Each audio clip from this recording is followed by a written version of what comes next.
नमस्कार दोस्तों, study with Dev channel में आपका स्वागत है।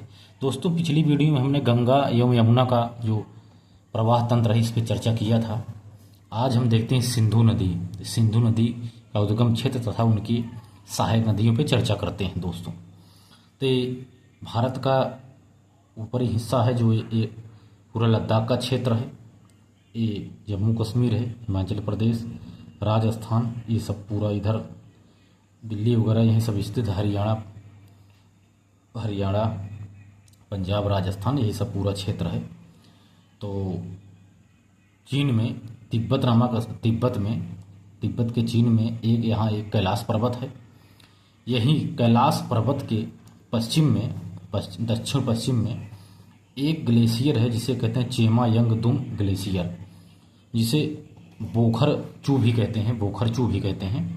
इस ग्लेशियर का नाम है चेमा यंगदुम ग्लेशियर, जो मानसरोवर झील के आसपास है। तो यहीं से ही सिंधु नदी का उद्गम क्षेत्र है।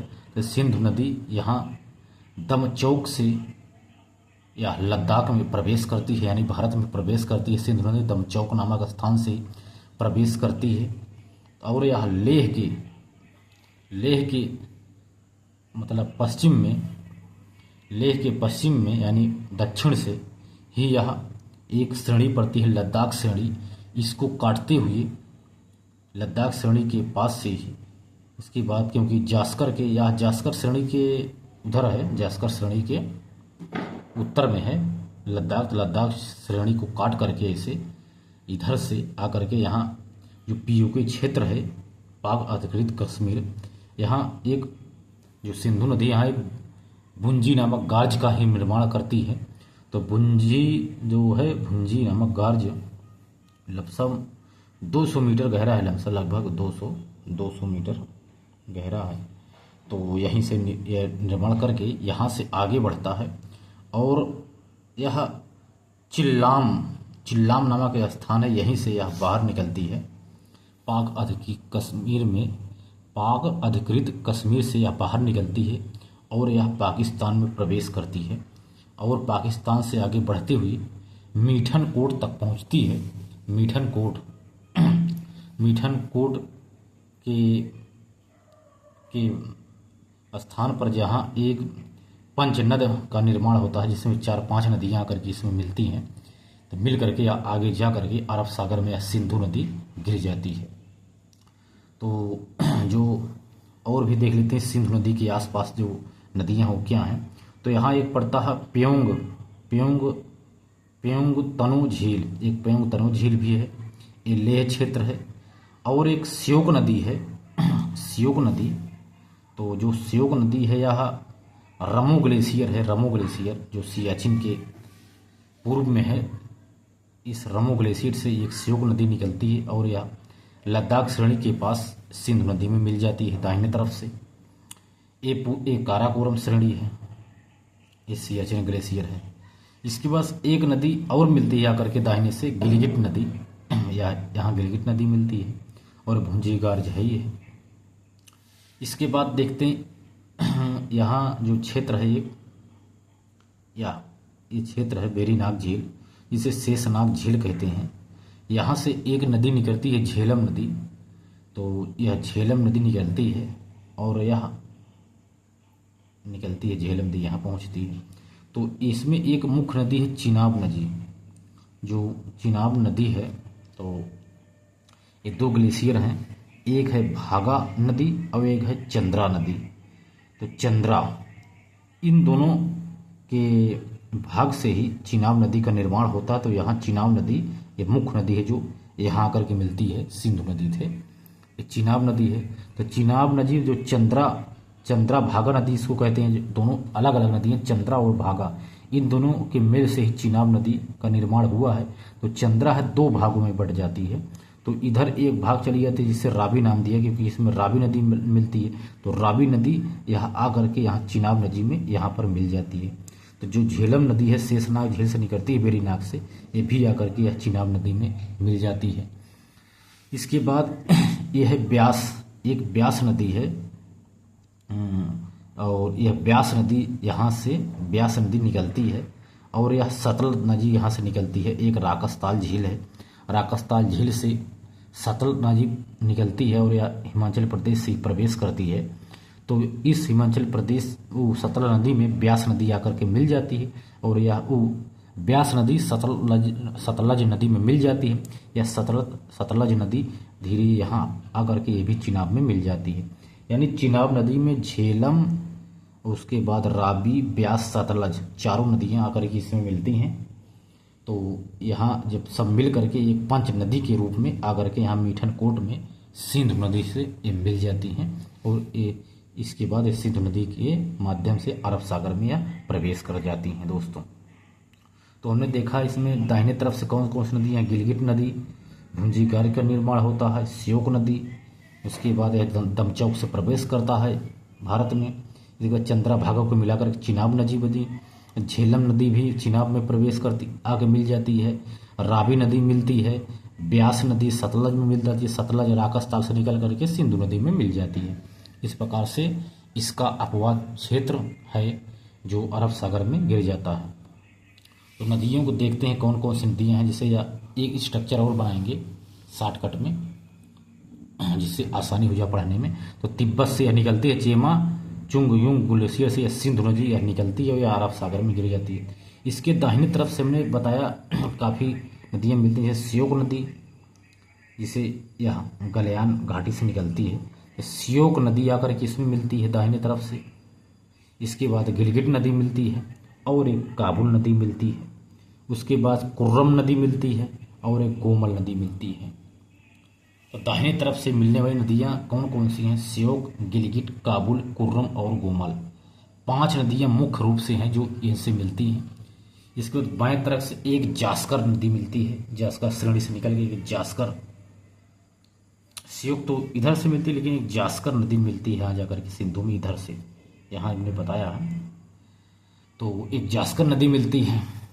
इसके बाद तो झेलम नदी है, झेलम नदी में जैसे एक शेषनाग और बुलर झील, 2 जगह दोनों से एक नदी झेलम नदी निकलती है। तो झेलम की एक सहायक नदी है जिसे कहते हैं किशन गंगा। तो किशन गंगा नदी झेलम में आकर के मिल जाती है और झेलम आकर के यह जो चिनाब नदी है जिसे चंद्रभागा नदी के संगम से बनी है, तो यहाँ झेलम चिनाब में आकर मिल जाती है। तो एक बाराचा राचा दर्रा है, बाराचा चारी, यहाँ से चंद्रभागा 2 नदियाँ अलग अलग निकलती हैं जिसे चिनाब का रूप दिया जाता है। तो यहाँ आकर के यह मीठनकोट में सिंधु नदी से मिलती हैं, तो अरब सागर की मिलती हैं, हमने आगे बताया। तो ये सतलज है, सतलज से राकसताल से स्पीति नदी भी मिलती, एक स्पीति नदी भी है जो सतलज में मिलती है, और ब्यास नदी है, ये भी हर के बैराज में आकर के सतलज नदी में मिलती है। हर के बैराज यहाँ बना है। और रोहतांग से दर्रे के पास से रावी नदी निकलती है, रावीजा करके यहाँ मिलता है देश में, ये भी चीना में मिल जाती है। इस प्रकार से हमने सिंधु नदी का स्ट्रक्चर यानी अपवातंत्र देख लिया है कैसा है दोस्तों। इसको आप लिख भी सकते हैं और समझ लेंगे तो लिखने की ज़रूरत नहीं है, लिखने के आएगा तो आप लिख देंगे क्योंकि इसका अपवाद क्षेत्र कहाँ से कहाँ तक फैला हुआ है, इसमें कौन कौन सी नदियाँ आकर के मिलती हैं। तो दोस्तों देखते हैं ब्रह्मपुत्र नदी के बारे में भी थोड़ा देख लेते हैं। ब्रह्मपुत्र नदी, तो जो ब्रह्मपुत्र नदी है यह आंगसी ग्लेशियर जो चेमा युंग ग्लेशियर है यहीं से पास है एक आंगसी ग्लेशियर, वहीं से यह निकलती है जिसे कहते हैं यारलुंग सांगपो। तिब्बत में इस ब्रह्मपुत्र नदी को कहते हैं यारलुंग सांगपो, तिब्बत में इसी को कहते हैं। यह आगे बढ़ते हुए यहाँ नामचा बरुआ के पास से यह अरुणाचल प्रदेश में एकाएक यू टर्न लेती है जिसे दिहांग नदी कहते हैं। इस ब्रह्मपुत्र नदी को जो यारलुंग सांगपो है, इसे तिब्बत में ब्रह्मपुत्र नदी को तिब्बत में यारलुंग सांगपो कहते हैं, और जब अरुणाचल प्रदेश में प्रवेश करती है तो इसे दिहांग नदी कहते हैं। जब यह दिहांग नदी आगे बढ़ते हुए पश्चिम बंगाल पहुंचती है इसे ही ब्रह्मपुत्र नदी कहते हैं। तो ब्रह्मपुत्र आगे बढ़ते बढ़ते जब यहाँ आकर बंगाल की खाड़ी तक पहुंचती है इसे जमुना नदी नाम दिया गया। यमुना नहीं, यमुना अलग है। तो यहाँ आकर के बंगाल की खाड़ी में गिर जाती है। तो ब्रह्मपुत्र का नाम है, यानी तिब्बत में इसे सांगपो कहते हैं, अरुणाचल प्रदेश में दिहांग या सियांग कहते हैं, असम इसे ब्रह्मपुत्र, असम पहुँचते थे ब्रह्मपुत्र कहते हैं, और बांग्लादेश में इसे जमुना कहते हैं। तो ब्रह्मपुत्र, इसे असम में कहते हैं, असम पहुँचते पहुँचते इसके बाद ब्रह्मपुत्र नदी जो है तिब्बत, भारत और बांग्लादेश तीन देशों से होकर बहने वाली नदी है दोस्तों, जो ये ब्रह्मपुत्र नदी है। इसकी लंबाई लगभग 2900 किलोमीटर है और भारत में इसकी लंबाई 916 किलोमीटर है। टोटल लंबाई देखा जाए तो 2908 किलोमीटर है लमसम लगभग, और भारत में इसकी लंबाई 916 किलोमीटर है। यह गुम्फित अफवाह नदी है, गुम्फित अफवाह नदी है। दिहांग नदी मिसमी पहाड़ी को काट कर आती है, क्योंकि यह दिहांग जो नदी है मिसमी पहाड़ी को काट कर यहाँ आती है। तो इसका थोड़ा हम स्ट्रक्चर देख लेते हैं दोस्तों, कैसा है ये। तो स्ट्रक्चर भी इस पर चर्चा करते हैं जो। तो यह नदी जो है देखते हैं दोस्तों, तो यह जो आंगसी ग्लेशियर है, इस आंगसी ग्लेशियर से यह निकलती है, जिसे यारलुंग सांगपो नदी कहते हैं। यह नामचा बरुआ को पास से एक अक्ष संघी मोड़ है, जिसे एकाएक यू टर्न लेती है, तो यहाँ के अरुणाचल प्रदेश में प्रवेश करती है, जिसे दिहांग नदी नाम दिया गया। और यह दिहांग नदी जब यह असम में आकर के प्रवेश करती है, जिसे ब्रह्मपुत्र नाम दिया गया। तो ब्रह्मपुत्र से आगे बढ़ते हुए यहाँ एक ढुबरी है, यहाँ से आगे बढ़ते हुए आकर के जब पश्चिम बंगाल में प्रवेश करती है, बांग्लादेश में, इसे कहते हैं जमुना। बांग्लादेश में से जमुना कहा गया। जमुना आगे बढ़ करके यह आगे बढ़ के बंगाल की खाड़ी में गिर जाती है। तो इसके कुछ देख लेते हैं, जो इसमें कुछ नदियां आकर के मिले हैं, जो दाहिने तरफ से देख लेते हैं।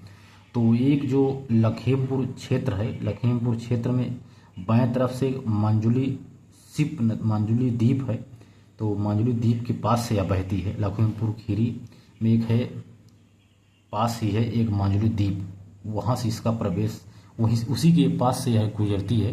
तो सिंधु नदी मांजुली द्वीप के से होकर ही गुजरती है। तो एक नदी इसकी सहायक नदी जिसे कहते हैं सुबनसिरी, यह सबसे बड़ी सहायक नदी है, जो है लखीमपुर में आकर के इस ब्रह्मपुत्र नदी में मिलती है आकर के। इसके बाद ब्रह्मपुत्र नदी में यहाँ है तेजपुर असम का ये तेजपुर क्षेत्र है। तो एक काजीरंगा एक पार्क भी है। इस काजीरंगा पार्क के बीचों बीच से यह नदी निकलती है, जिसे कहते हैं तवांग या कामेग नदी। तवांग ग्लेशियर से या कामेग नदी निकलती है। ये तवांग ग्लेशियर है, यहाँ से कामेग नदी एक निकलती है, जो काजीरंगा पार्क को बीचों बीच से काट करके या तेजपुर नामक स्थान पर असम में इस ब्रह्मपुत्र नदी से आकर के मिल जाती है। एक है भूटान क्षेत्र, भूटान देश। भूटान से दो नदियाँ निकलती हैं, एक संकोश नदी, एक मानस नदी। मानस नदी या मानस पार्क को काट करके यह आकर के ब्रह्मपुत्र नदी में मिल जाती है। इसके बाद भूटान से संकोश नदी निकलती है या ढुबरी, यह ढुबरी क्षेत्र है, जो पश्चिम बंगाल का ढुबरी क्षेत्र है। तो यहाँ ढुबरी नामक स्थान पर यह संकोश नदी आकर मिल जाती है। इसके बाद एक है रेंगपो नदी, जो सिक्किम के आसपास क्षेत्र से या रेंगपो नदी निकलती है। और एक निकलती है रेंगी नदी और रेंगपो नदी दोनों मिल करके एक तीस्ता नदी है। तीस्ता नदी में आकर के मिल जाती हैं। तो यह दार्जिलिंग पहाड़ी को काट करके यह आगे यहाँ आकर के ब्रह्मपुत्र नदी में मिल जाती है। इसके बाद एक नदी जो हमने बताया था गंगा की, वो पद्मा नदी है। पद्मा नदी भी आकर के यहाँ मिलती है, जहाँ मेघना नदी मिलती है, जो मणिपुर से निकल करके मेघना नदी जो मिलती है आकर के यहाँ आकर के मिलती है। यही पद्मा नदी आकर के मिलती है। इसके बाद हुगली नदी और यह ब्रह्मपुत्र नदी दोनों आकर के ये सुंदरबन डेल्टा का निर्माण करती हैं, आकर के यह बंगाल की खाड़ी में गिर जाती है। इससे हुगली और इस ब्रह्मपुत्र नदियों के जो बीच का क्षेत्र है सुंदरबन क्षेत्र डेल्टा, यह सबसे उपजाऊ डेल्टा माना जाता है। इसके बाएं तरफ से देखते हैं तो ये अरुणाचल प्रदेश का ये है, और ये है एक पासी घाट का निर्माण यहाँ हुआ। जब नदियाँ यूटर्न लेती हैं, यहाँ बहुत बड़ा गड्ढा बन जाता है, तो यहाँ पासी घाट का निर्माण हो जाता है। तो एक तिब्बत से एक दिवांग नदी निकलती है, दिवांग नदी आती है, तो यह आकर के पासी घाट में ही यह ब्रह्मपुत्र नदी यानी सांगपो नदी से दिहांग नदी से मिलती है। इसके बाद एक लोहित नदी है, यह भी लोहित नदी आकर के ऐसे जाती और यहीं पासी घाट के पास ही ब्रह्मपुत्र नदी से यह मिल जाती है बाएं तरफ से। तो उसके बाद एक है धनश्री नदी, जो नागालैंड से लिसांग पहाड़ी से निकलती है, और यह धनश्री नदी लिसांग पहाड़ी से नागालैंड से निकलती है बाएं तरफ से, यह जा करके यहाँ असम में ब्रह्मपुत्र नदी से मिल जाती है। एक है मेलेरू नदी, एक मेलेरू नदी है, यह भी जा करके असम में ही ब्रह्मपुत्र नदी से मिल जाती है बाएं तरफ से। इसके बाद मेघालय से कोपली नदी निकलती है, कोपली नदी मेघालय से निकलती है, ये कोपली नदी यह भी जा करके ब्रह्मपुत्र नदी में मिल जाती है बाएं तरफ से। तो मणिपुर से हमने बताया था एक नदी निकलती है जिसके 3 नाम हैं। इससे पहले कहा गया बराक नदी, फिर सुरमा नदी, फिर मेघना नदी, इसके 3 नाम हैं। यह मणिपुर से निकलती है एक नदी मेघना, यह आकर के यह भी बाएं तरफ से मिल जाती है। तो मेघना में एक नदी आकर मिलती है जो मेघना की सहायक नदी जिसे कहते हैं गुमटी नदी, यह त्रिपुरा से निकलती है, यह मेघना में आकर के मिल जाती है। मिलने के बाद ही यह जा करके पद्मा के साथ ही ब्रह्मपुत्र नदी में यहाँ प्रवेश कर जाती है दोस्तों। तो एक नदी है जिसका नाम है जो तीस्ता नदी है, ये तीस्ता नदी। तो ये जो यह नदी है दोस्तों, यह पहले गंगा की सहायक नदी हुआ करती थी, लेकिन बाद में 1987 में इसने अपना मार्ग बदल लिया। जब मार्ग बदलने के बाद ही यह जा करके ब्रह्मपुत्र नदी में आकर के मिल जाती है। तो यह पहले इसकी नदी सहायक हुआ करती थी गंगा जी की। तो दोस्तों हमने गंगा, यमुना और ब्रह्मपुत्र तथा इसका दोनों का क्षेत्र ब्रह्मपुत्र नदी के देख लिया हमने, और इसके बाद सिंधु नदी को भी हमने चर्चा कर लिया दोस्तों। तो दोस्तों यदि क्लास आपको अच्छी लगती है तो लाइक, शेयर और सब्सक्राइब जरूर करें दोस्तों। तो दोस्तों मिलते हैं और बेहतरीन क्लास में, तब तक के लिए धन्यवाद।